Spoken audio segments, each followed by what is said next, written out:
जय हिंद दोस्तों, मेरा नाम है अनिरुद्ध और मैं आप सभी का वेलकम करता हूं इंडिया डिकोडेड पर। दोस्तों, यूं तो हम इंडिया के जीडीपी साइज और जीडीपी ग्रोथ रेट से ऑलरेडी वाकिफ हैं, लेकिन दोस्तों जब आईएमएफ जैसा इंस्टीट्यूशन एक इतनी बड़ी रिपोर्ट को पेश करता है तो ऑब्वियसली ये बहुत ही स्पेशल बन जाता है। आईएमएफ की लेटेस्ट रिपोर्ट के अनुसार, और इस चीज़ को ध्यान से सुनिएगा, उन्होंने कहा है दैट पूरे के पूरे वर्ल्ड में जो ग्लोबल जीडीपी ग्रोथ में कंट्रीब्यूशन फिलहाल इंडिया की इकोनॉमी कर रही है, that is almost more than 2 times of the contribution done by American economy। जी हां, आप लोग यहां पे खबर को देख सकते हैं। कल रात को ही खबर सामने आई है। दुनिया के top 10 contributors to global real GDP growth को लेकर आईएमएफ की एक स्पेशल रिपोर्ट पेश करी गई है, जिसमें कि इंडिया का जो कंट्रीब्यूशन है वो अमेरिका की तुलना में 2 टाइम्स हमें देखने को मिलता है। यहां पर आप देख पाएंगे, यहां पर भी देख पाएंगे। खबर दोस्तों कल रात को ही सामने आई है। And the best part is कि जैसे ही ये डेटा यहां पे रिलीज किया गया, वैसे मैं पूरे डेटा के बारे में चर्चा करूंगा, कौन सबसे ज्यादा कंट्रीब्यूशन कर रहा है, इंडिया कितना कंट्रीब्यूशन कर रहा है, अमेरिका कितना कंट्रीब्यूशन कर रहा है, इन सभी चीजों को समझेंगे। लेकिन मोर इंपॉर्टेंटली, जैसे ही डेटा सामने आया, एलॉन मस्क के द्वारा एक स्टेटमेंट दिया गया। उन्होंने स्टेटमेंट में कहा that this basically proves and shows कि the balance of power in the world is shifting. आप यहां पे देखिए, एलॉन मस्क का ये वाला स्टेटमेंट है। Elon Musk says power balance is changing. इनका जो एग्जैक्ट स्टेटमेंट है, इन्होंने कहा था the balance of power is changing. क्यों यहां पे इंडिया इतना ज्यादा कंट्रीब्यूशन कर रहा है, क्यों अमेरिका का कंट्रीब्यूशन कम हो चुका है, इन सभी चीजों के बारे में मैं आपके साथ आगे चल करके डिस्कस करूंगा। लेकिन this is not the only story जो कि इंडिया के खेमे से आई है। दोस्तों, आरबीआई ने in a very very amazing news, हमारे फॉरेक्स रिजर्व्स लगातार बढ़ते जा रहे हैं। एंड जस्ट आज से कुछ ही दिन पहले मैंने वीडियो भी बनाई थी कि इंडिया के फॉरेक्स रिजर्व्स एक बार फिर से $700 बिलियन को क्रॉस कर चुके हैं। लेकिन इस बार I come with a very very amazing news, because अब दोस्तों रिपोर्ट सामने आई है दैट फॉरेक्स रिजर्व्स का जो आंकड़ा है वो $709 बिलियन को टच कर चुका है।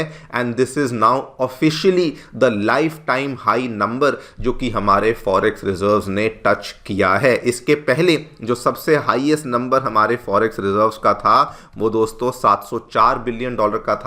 But this time around the number has touch $709 billion. इसके बारे में भी हम लोग चर्चा करेंगे एंड इसके क्या मायने हैं, क्या पॉजिटिव सिग्नल है जो कि ये हमारे लिए लाता है, उसके बारे में भी हम लोग समझेंगे। एंड ऑल्दो वैसे मैं बहुत डिटेल में इसके बारे में चर्चा नहीं करने वाला हूं, लेकिन सिंस हम लोग एक्सटर्नल इकोनॉमी की बात कर ही रहे हैं तो इंडिया के करंट अकाउंट डेफिसिट का जो अभी तक का आंकड़ा, जो Q2 तक का जो आंकड़ा हमारे सामने है, वो भी ये बताता है कि करंट अकाउंट डेफिसिट ना केवल मैनेजेबल है बल्कि बहुत ही अच्छे लेवल्स पे चल रहा है। This is only 1.3% of GDP in the Q2 of FY26। मतलब कि जो चल रहा वित्तीय वर्ष है उसकी दूसरी तिमाही का जो हमारा करंट अकाउंट डेफिसिट है ये बहुत ही मैनेजेबल लेवल्स पे चल रहा है। Just to give you an idea, अगर ये 2% से नीचे हो तो बहुत ही अच्छा है, जितना ज्यादा नीचे हो उतना अच्छा है। और आप ये देख सकते हैं दिस इज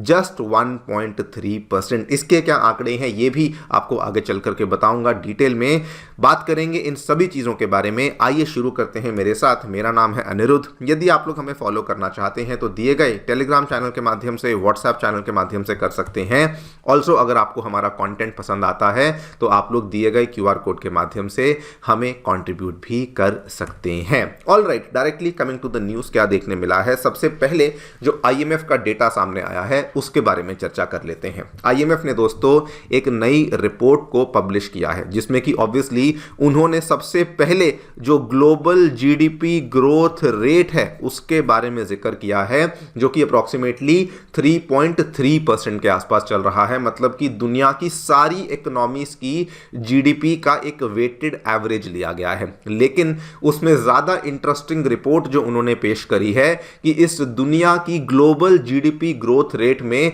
सबसे ज्यादा कंट्रीब्यूशन किसका है, वो रिपोर्ट काफी इंटरेस्टिंग बन जाती है। इसमें जो सबसे बड़ी खबर इंडिया के पॉइंट ऑफ व्यू से आई है, India now contributes 2 times more to the global GDP growth as compared to the United States। और ये दोस्तों रिपोर्ट में अगला जो कमेंट है वो भी ध्यान से देखिए, India is now the single largest marginal driver of global growth just ahead of China. मतलब कि अगर हम लोग बात करें लार्जेस्ट मार्जिनल ड्राइवर की, तो उस केस में तो हम लोग चाइना को भी पछाड़ चुके हैं। और यहां पर ऑब्वियसली जीडीपी के एब्सोल्यूट साइजेस का बात नहीं हो रही। एब्सोल्यूट साइज में आप जानते हैं हमने रिसेंटली जापान को पछाड़ा है, जल्द ही जर्मनी को भी पछाड़ेंगे, लेकिन दोस्तों बात हो रही है इंक्रीमेंटल ग्रोथ कंट्रीब्यूशन की, जो कि एक्चुअल में एक वैसा नंबर है जो कि रियलिटी में ग्लोबल मोमेंटम को ड्राइव करता है, which means this is a very very sensible और बहुत ही एक प्रॉपर नंबर है जो कि दिखाता है कि इंडिया का क्या योगदान है ग्लोबल जीडीपी ग्रोथ में। अगर हम लोग आंकड़ों की बात करें, ये पूरा का पूरा आपके सामने है, आपको दिखा दूंगा, लेकिन directly coming to the numbers, China का सबसे ज्यादा कंट्रीब्यूशन है obviously because of the size of GDP and उनका खुद का जीडीपी ग्रोथ रेट भी ठीक ठाक चल रहा है, 26.6% है। इंडिया का दोस्तों 17% है। नंबर 3 पे इंडिया के बाद 9.9% पे अमेरिका आता है। आप लोग देख लीजिए, almost 2 times of the contribution of America हमारा केवल और केवल भारत के द्वारा ही किया जा रहा है। आप देखिए India is expected to contribute 17%, वो भी ग्लोबल रियल जीडीपी की बात हो रही है। I am not talking about nominal GDP, not talking about GDP in PPP terms, नहीं, वहां पे नंबर्स अलग देखने को मिलते हैं। मैं रियल जीडीपी ग्रोथ की बात कर रहा हूं और इसीलिए ये बहुत ही फिनोमिनल नंबर बन जाता है। अब यहां पे 2 चीजें बड़ी इंटरेस्टिंग ऑब्जर्वेशंस आती हैं। पहला तो ऑब्वियसली कि इंडिया क्यों ग्रो कर रहा है, उसके बारे में चर्चा होगी, एंड नंबर 2 इसके क्या मायने हैं, क्यों एलॉन मस्क ने वो स्टेटमेंट दिया है, वो भी समझेंगे। सबसे पहली बात, इंडिया क्यों यहां पे ग्रो कर रहा है। देखिए इंडिया की दोस्तों, इंडिया की जो इकोनॉमी है that is not just dependent on exports, unlike China जो कि मेनली एक्सपोर्ट्स पे डिपेंडेंट है। इंडिया की economy is dependent on strong domestic consumption, बहुत बड़े लेवल पे हो रही है। उसके बाद capex led public investment cycles हैं, सरकार के द्वारा भारी तरीके से इन्वेस्टमेंट्स हो रही है, वो भी कैपिटल एक्सपेंडिचर लेवल पे, जिसकी वजह से जो इन्वेस्टमेंट्स हैं वो लंबे टाइम तक, लंबी अवधि के लिए रिटर्न्स देती हैं। नंबर 3 मैन्युफैक्चरिंग का पुश हो रहा है। नंबर 4 डेमोग्राफिक डिविडेंड अभी भी इंटैक्ट है, बल्कि ये तो एक ऐसा पॉइंट है जिस चीज को लेकर सारी की सारी वेस्टर्न कंट्रीज इंडिया से अभी भी जेलस हैं कि इंडिया के पास इतना बड़ा डेमोग्राफिक डिविडेंड है। मैं आपको आईएमएफ की रिपोर्ट का स्निपेट दिखाता हूं। उन्होंने स्पेसिफिकली बोला है कि इंडिया में infrastructure spending has jumped sharply in 2025, manufacturing output accelerated even as global trade slowed। मतलब कि जहां वैश्विक लेवल पे व्यापार में हमें गिरावट देखने को मिली, उसके बावजूद इंडिया का जो उत्पादन का आउटपुट है, जो मैन्युफैक्चरिंग का आउटपुट है, उसमें हमें अभी भी वृद्धि देखने को मिल रही है। वहीं पे अगर आप अमेरिका के साथ तुलना करें, अमेरिका ना केवल स्लोअर ग्रोथ रेट फेस कर रहा है, बल्कि उनका जो पब्लिक डेट है, याद कीजिए 38 ट्रिलियन डॉलर्स पे पहुंच चुका है। फिस्कल डेफिसिट का स्ट्रेस बहुत ज्यादा चल रहा है और अमेरिकन इकोनॉमी फाइनेंशियल साइकिल्स पे डिपेंडेंट हो चुकी है एज कंपेयर टू इंडिया,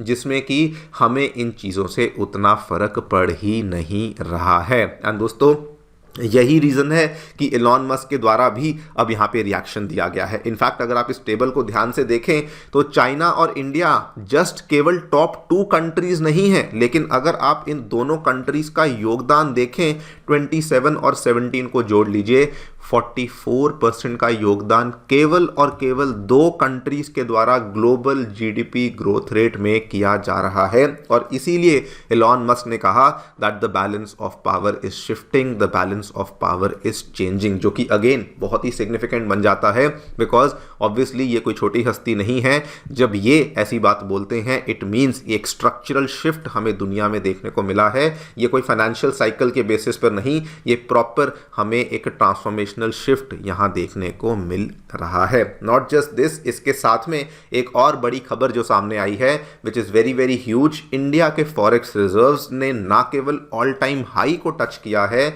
अपने $8 बिलियन की इंक्रीज से, लेकिन दोस्तों अब India is now firmly among the top 5 forex reserves holders globally. सबसे पहले तो ये वाले आंकड़े को देख लीजिए। चाइना ऑब्वियसली नंबर 1 पे है, $3.4 ट्रिलियन के फॉरेक्स रिजर्व्स को रखता है। जापान नंबर 2 पे है, $1.25 ट्रिलियन पे।